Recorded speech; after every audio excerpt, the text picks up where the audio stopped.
engage in discussions, and as well to establish collaborations with a specific focus on advancing the development and the governance of digital technology in Eastern and Southern Africa. And of course, Kenya is dedicated to addressing important issues such as digital safety, digital rights, tech accountability, and the imperative for internet governance, all in an effort to challenge those in power with truth. And so tonight on Disruptive Fridays, we have Eric Munene reporting live from the festival location, actively engaging with the participants to provide insights into the festival's objectives as well as purpose. And of course, on this very point, I think Eric will allow me and Catherine Simaloi to close it and just allow him to tell us what is happening down there as we as well get to learn from this other end. So my name is Linda Alela. Catherine Simaloi, of course, was working with me on a sign language, but at this very point, I want to throw it to Eric Munene. Eric Munene, good evening. Over to you. Well, thank you very much for that flowery introduction, Linda Alela. Indeed, as Linda says, we are here at the Mozilla Festival. It is organized by the Mozilla Foundation. This foundation is known for promoting openness, inclusivity on the internet space, and basically making the internet a healthy place. And speaking of healthy, my panelists will be telling us what it means to have an internet, a healthy internet space. On my immediate left is Mwende, who's an artist. Thank you so much for finding time to join us. Thank you so much, Eric, for having me. Well, karibu sana. Then we have Kofi Yeboah, who's from Mozilla Foundation. Thank you so much. Thank you, Eric. And then we have Professor Bruce Mutsavairo. Did I get that right, Prof? Yes, sir. Yes, from the Utrecht University in the Netherlands. Thank you so much for joining us. Thank you, sir. And I want to start with you, Mwende. What experience has it been for you during these past 2 days of the Mozilla Fest? I think it's been pretty amazing. I will say that one of the things that has been great is just realizing that Kenya is very much at the center of the global conversation when it comes to tech and the intersection of tech and culture, because this Mozfest house is the first one on the continent. So being chosen, Nairobi being chosen, Kenya being chosen as the first one on the continent is a really big testament to what we have to offer. So for me, it's been amazing. I was moderating a conversation, a Pan-African conversation between Kenya, Zambia, and Nigeria on digital rights and what we can do to collaborate together to make sure that the internet is working for the three countries and how we can make the conversation bigger. And so for me, it's just been really amazing to be here. The energy has been amazing. The conversations have been amazing, and I'm really looking forward to continuing to kind of collaborate with all the people I've met today. Well, thank you. And I want now to engage Kofi Yeboah. Kofi is from the Mozilla Foundation. Of course, the corporation is behind all this. You keep doing this every other year, I believe. What aspects of Mozfest's unique blend of art, technology, and societal values are you most excited about? I think it's a really interesting space to be, especially when it comes to tech and art. And it's funny that you asked that, because art in our society is used to sort of express very complex concepts, right? And for instance, when people say, oh, how does a policy loop or gap encourages corruption? It's difficult for everyone to understand, right? Unless you are really technical. But when an artist uses any artistic form to be able to express that, it makes it very easy for people to understand. So, for instance, in the tech environment, when we talk about the impact of AI, how would AI create more harm than good, you need an artistic person to be able to sort of illustrate that in a way that people can understand. And it can be through films, it can be through playing games to be able to do that. And there's the kind of environment that we create at Mozfest. Mm-hmm. I want to throw it to you, Prof. Prof. Mutsavairo, what does a more humane digital world mean to you? A more humane digital world? Yes. That's a very interesting question. And thanks very much for throwing that at me. For me, I think that has to be a digital world that is inclusive. There are a lot of problems and challenges that we face, particularly on the African continent, and it's thanks to Mozilla Foundation for bringing this to Africa. And I agree with my sister over there when she says that bringing this to Kenya just shows is a testimony to what opportunities that Africa has. And you see, we have many problems here, particularly in terms of access, right? Not everybody can access infrastructure, for example, in the rural areas on the African continent. Not everybody understands or has the technical know-how, ability rather even, to be able to participate in these digital platforms. But it's changing. Right? And it's thanks to opportunities such as being here that we like-minded people can be brought together and have a conversation and see what's being done in Nigeria that perhaps would be good for Kenya and vice versa. And I think gone are the days where we said, Africa was lost. Africa, forget about Africa when it comes to, to digital technologies. I think there are young people, there are people who really see the opportunities that are there and working in partnership, because you can't do it on your own. You always need to work with others to hear what other people's story. That is what makes us better. And I think hearing those stories will bring the human digital platform that we need here in Africa. I'm sure you participated in several sessions here. There was so many conversations that I held over the past 2 days. What particularly stood out for you? Well, there was a lot, a lot of good things. Okay, I think I haven't gone anywhere where I felt I want to sleep or what is he talking about. Okay, there was. I think I was fascinated by the former Twitter and former Facebook employees who are now suing, who have been, they had a panel. It was really a really interesting panel. Their experiences, because if somebody works for a big multinational like Facebook, we don't know anything about what happens in there. I think what we only know is logging in and and communicating. And these guys, they took us on a tour of what it is, what are the issues, what are the problems. That is something you cannot find on the internet. It's something you need to be here to listen and to actually see. And I was also fascinated by a project that I attended, a presentation on digital rights in Tanzania. They are guys from your organization that are going into the communities to talk about digital health, and they participate with local communities. I think what I like about Mozilla is the community feel. That, I was asking, the first question I asked this guy was, so what are you doing to try and preserve the African culture? Because, I'm a Pan-Africanist myself, so I don't want the African culture to be eroded. And he said, look, it's a conversation, it's a dialogue. We are not saying we are coming from where we are coming from to tell you how it should be. We are having a conversation of how can we improve the situation. And I think that conversation makes us better. Well, thank you. And I'm sure in your line of work, Kofi, at the Mozilla Foundation, you meet a lot of people who complain about unethical digital practices by big tech. What are some of the cases that have stood out for you over the years?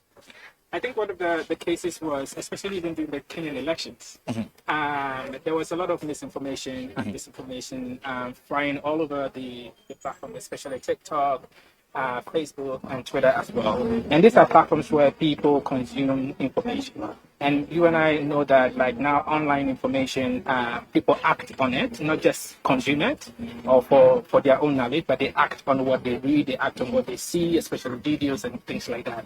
But I think one of the research that my colleague Odanga did here was he realized that, for instance, on TikTok, their algorithms sort of amplify content that are false, or content that is, specifically designed to sort of persuade people to think differently in a wrong way about, either a political candidate or even just not to go vote at all. right?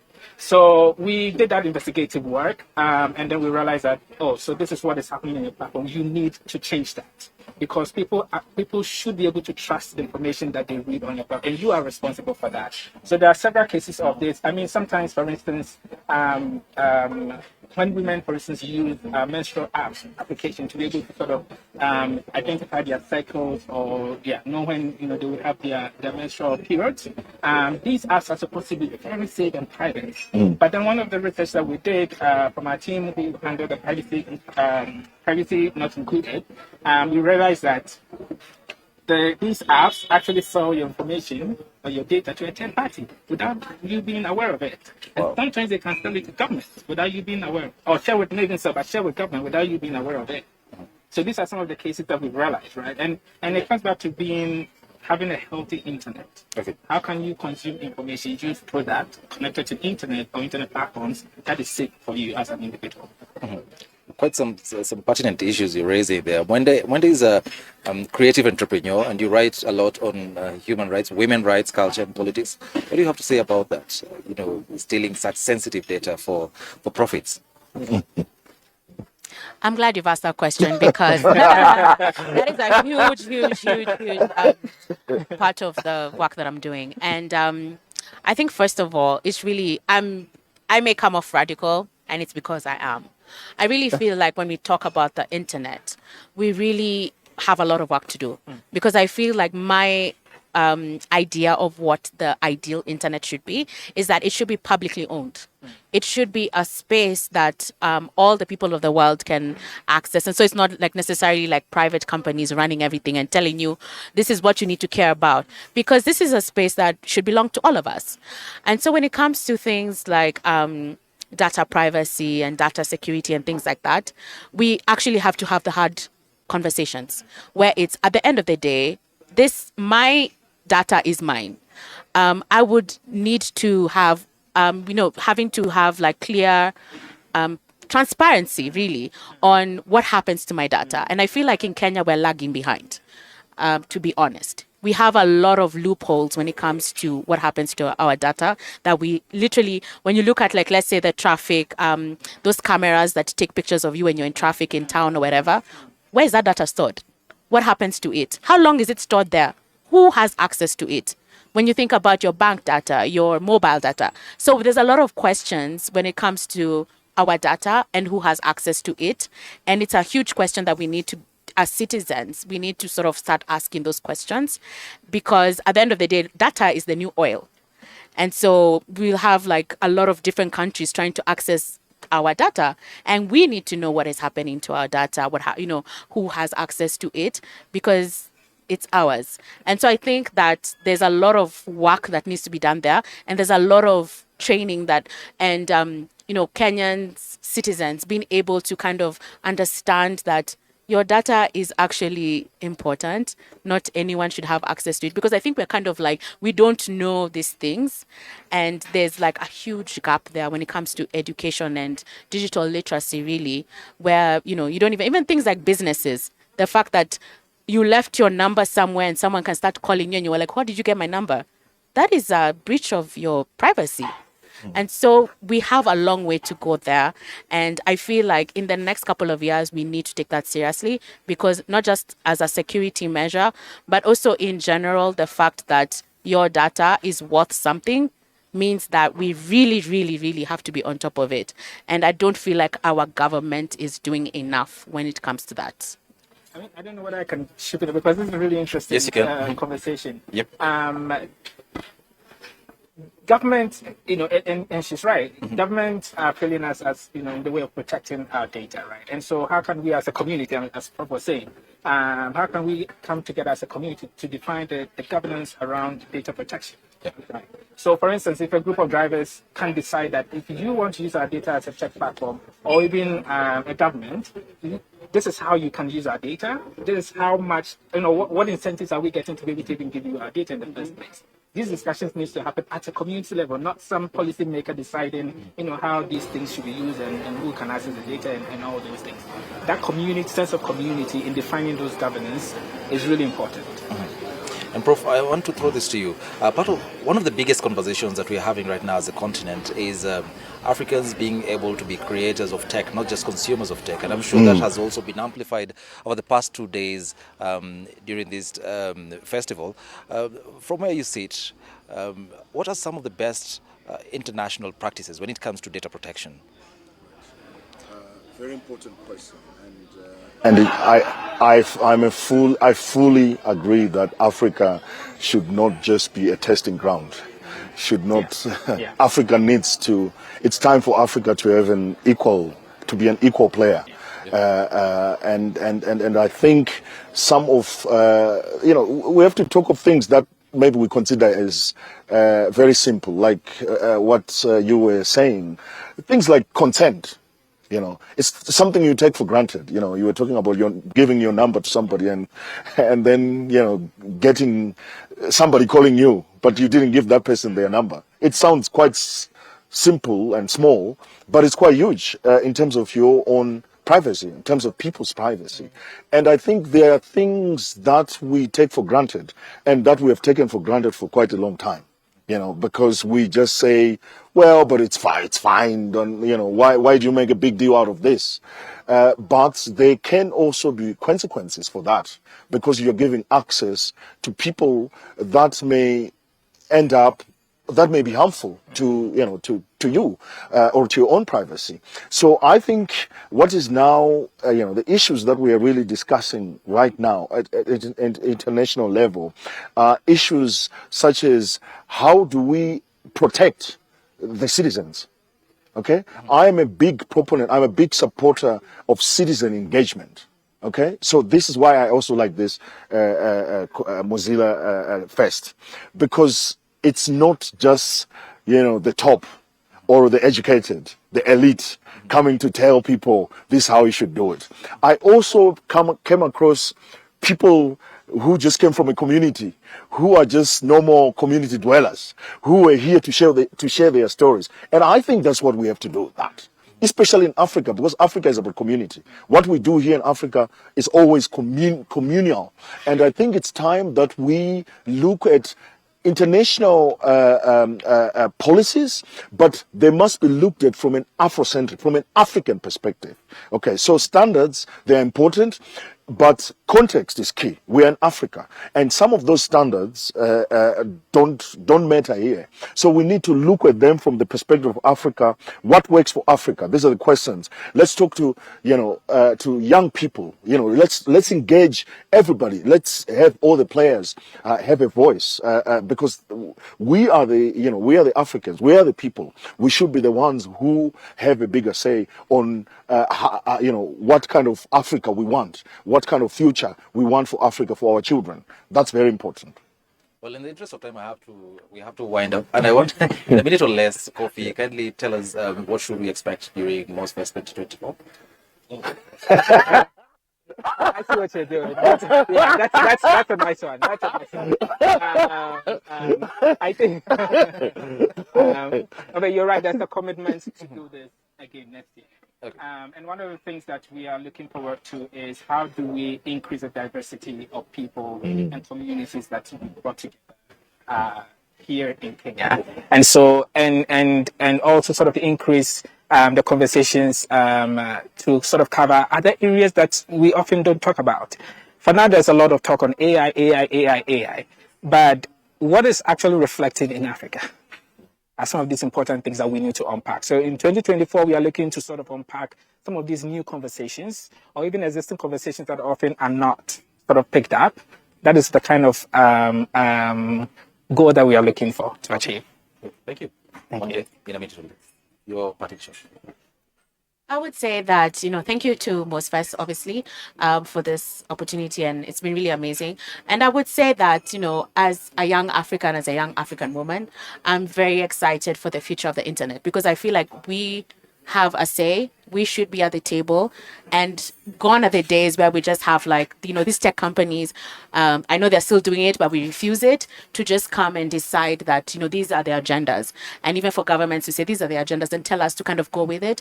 We're saying, no, we're here, we know what we want, and we want to be part of the conversations. We want to be part of the crafting of the future, and we want to be part of the crafting of the digital futures, especially.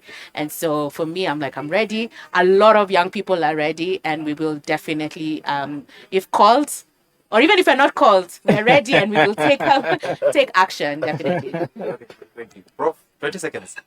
Yes. For me, I want to echo my colleague here, Kofi's sentiments in terms of inclusivity.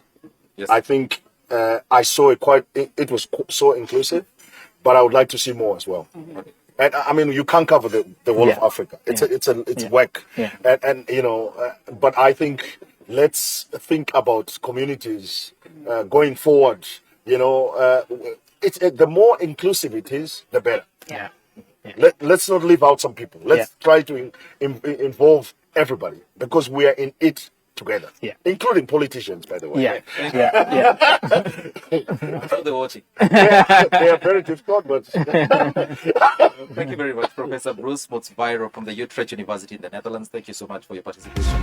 Kofi Yeboah from the Mozilla Foundation. Asante sana. And of course, Mwende Ngao, a creative entrepreneur. Asante sana for gracing this show. Thank you. Well, thank you so much, viewers, as well, for keeping us company till this tail end of the broadcast. My name is Eric Munene. We are right here at the MozFest 2023. It's the second day and the last day of the festival, of course, organized by the Mozilla Foundation, a corporation that is known to promote inclusivity, openness, and healthy internet. Thank you so much for watching. My name is Eric Munene. Good night. God bless.